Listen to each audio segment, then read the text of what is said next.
नमस्कार दोस्तों, आप देख रहे हैं संजीवनी समाचार। अगर आपने लाइक व फॉलो नहीं किया है तो अभी लाइक व फॉलो जरूर करें। यूट्यूब चैनल को सब्सक्राइब करें, फेसबुक पेज को लाइक करें। आज हम बात करेंगे बिहार में लागू किए गए लॉकडाउन के बारे में। लॉकडाउन लागू करने का मुख्य कारण है राज्य में कोरोना वायरस के संक्रमण की स्थिति काफी भयावह हो चुकी है। दरअसल राज्य सरकार ने कोरोना वायरस जैसी वैश्विक महामारी में पूरे बिहार को झोंक कर चुनावी तैयारी में कूद गई थी और इस तरफ से मुंह मोड़ लिया था। स्थिति इतनी भयावह हो गई कि फिर से बिहार में राज्य सरकार को आज लॉकडाउन की घोषणा करनी पड़ी है और इसको लेकर पूरे राज्य के बड़े अधिकारियों के साथ मुख्यमंत्री ने बैठक की है और गहन समीक्षा के बाद राज्य में लॉकडाउन लागू करने के लिए ऐलान किया गया है। ये लॉकडाउन 16 जुलाई से लेकर 31 जुलाई तक के लिए किया गया है। इस दौरान उसी तरीके से सभी संस्थान, दुकान, आवागमन को बंद रखा जाएगा जिस तरह से केंद्र सरकार के द्वारा शुरू में किए गए लॉकडाउन में बंद किए गए थे। हालांकि अभी इसको लेकर स्पष्ट रूप से गाइडलाइन अधिकारियों को नहीं जारी किए गए हैं और इसकी तैयारी की जा रही है। गाइडलाइन देर रात तक जारी किए जाने की संभावना है। राज्य सरकार ने बिहार में फिर से लॉकडाउन लागू करके बैक फुट पर आ गई है। दरअसल सरकार ने चुनाव की जल्दबाजी में कोरोना वायरस से मुंह मोड़कर चुनावी तैयारी में जुट गई थी। आलम यह हो गया कि राज्य के मुख्यमंत्री के आवास तक कोरोना वायरस का संक्रमण फैल गया। जदयू की सहयोगी सरकार में सहभागी भारतीय जनता पार्टी के प्रदेश मुख्यालय के कई पदाधिकारी व कार्यकर्ता पॉजिटिव पाए गए हैं। स्थिति यह हो गई है कि प्रतिदिन 1000 से लेकर 1500 तक कोरोना वायरस के संक्रमण के शिकार लोग पॉजिटिव पाए जा रहे हैं।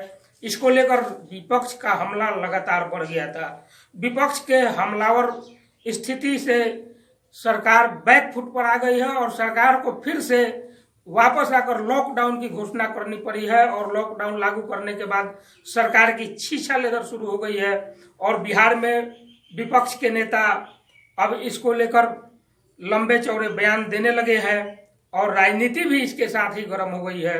बताते चले कि बिहार में लॉकडाउन लागू होने के कारण काफी संख्या में दूसरे राज्यों से प्रवासी मजदूर वापस लौट कर आए हैं। सरकार ने उन्हें रोजगार देने की घोषणा की थी और उन्हें रोजगार मुहैया कराने में सरकार पूरी तरह नाकाम व विफल रही है। यह आरोप विपक्ष का है। विपक्ष का कहना है कि राज्य सरकार कोरोना वायरस की महामारी को रोकने में पूरी तरह नाकाम व विफल रही है और सरकार चुनावी शौक के कारण राज्य की जनता को महामारी की आग में ढकेल दिया, जिसके कारण पूरा बिहार आज कोरोना वायरस की संक्रमण के फैलने के कारण त्राहिमाम कर रहा है। राज्य में स्वास्थ्य सेवा की लचर स्थिति की लगातार विपक्ष पोल खोलते रहा है। सरकार बचाव की मुद्रा में रही है। स्थिति यह है कि मुख्यमंत्री आवास में कोरोना पॉजिटिव पाए जाने के बाद रातों रात वेंटिलेटर युक्त अस्पताल खोल दिए गए। विपक्ष ने हमले किए तो वहां से उस अस्पताल को बंद भी कर दिया गया। अब उसके पहले एनएमसीएच में कोरोना पॉजिटिव मरीज की मौत हो गई और उस मरीज के लाश के साथ जिंदा मरीजों को भी कई दिनों तक रखा गया। जब विपक्ष ने इस मामले को उठाया तो फिर सरकार को जो है बचाव में आना पड़ा। अब ये ताजा मामला जो है एम्स में एक अपर सचिव राज्य सरकार के कोरोना पॉजिटिव होकर पहुंचे, उन्हें फुटपाथ पर वहां पर चिकित्सकों ने सुला दिया। एम्स पटना को कोरोना डेडिकेटेड अस्पताल घोषित किया गया है। अब वहां पर यह स्थिति है कोरोना पॉजिटिव मरीजों के साथ, तो राज्य के अन्य अस्पतालों की क्या स्थिति है यह आप समझ सकते हैं। लॉकडाउन लागू कर सरकार बैकफुट पर आ गई है और बिहार में विपक्ष राजनीतिक हमले तेज शुरू कर दिए हैं। अब पूरी राजनीति गर्म हो गई है।